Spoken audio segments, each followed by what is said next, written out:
4 দিনের সফরে আগামীকাল চীন যাচ্ছেন প্রধানমন্ত্রী শেখ হাসিনা। এ সফরে বাণিজ্য সম্প্রসারণ, বিনিয়োগ বৃদ্ধি, অবকাঠামো নির্মাণ, দুর্যোগ ব্যবস্থাপনা সহ আরও কিছু বিষয় 20 থেকে 22টি সমঝোতা স্মারক সই হতে পারে। সফর নিয়ে সংবাদ সম্মেলনে পররাষ্ট্রমন্ত্রী বলেছেন, তিস্তা প্রকল্পে ভারতের প্রস্তাব বিবেচনা করতে হবে। প্রকল্পটি নিয়ে বেইজিং এর সাথেও আলোচনা হতে পারে। আরও থাকছে শাকিলা করিমের রিপোর্টে। চীনের প্রধানমন্ত্রী লি জিয়াং এর আমন্ত্রণে 8 থেকে 11 জুলাই বেইজিং সফর করবেন প্রধানমন্ত্রী শেখ হাসিনা।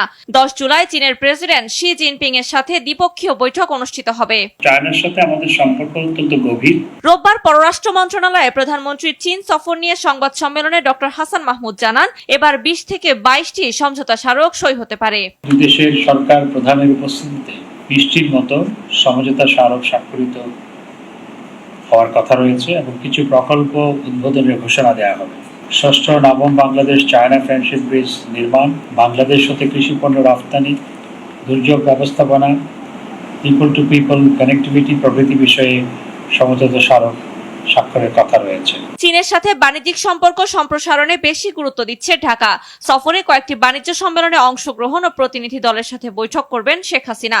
একটি ব্যবসায়ী প্রতিনিধি দল সফর সঙ্গী হচ্ছেন। ইকোনমিক কোঅপারেশনের জন্য আমাদের মধ্যে এমনই হবে।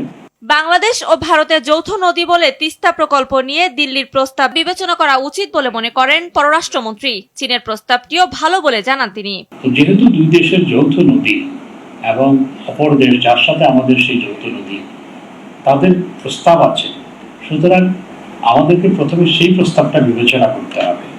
স্বাভাবিকভাবেই চায়নাও এক্ষেত্রে প্রস্তাব দিয়েছে, সেটি খুব ভালো। যেহেতু ভারত প্রস্তাব দিয়েছেন, আমরা মনে করি সেটি ভালো দিক, যেহেতু এটি আমাদের দুই দেশের যৌথ নদী। শাকিলা করিম, RTV, ঢাকা।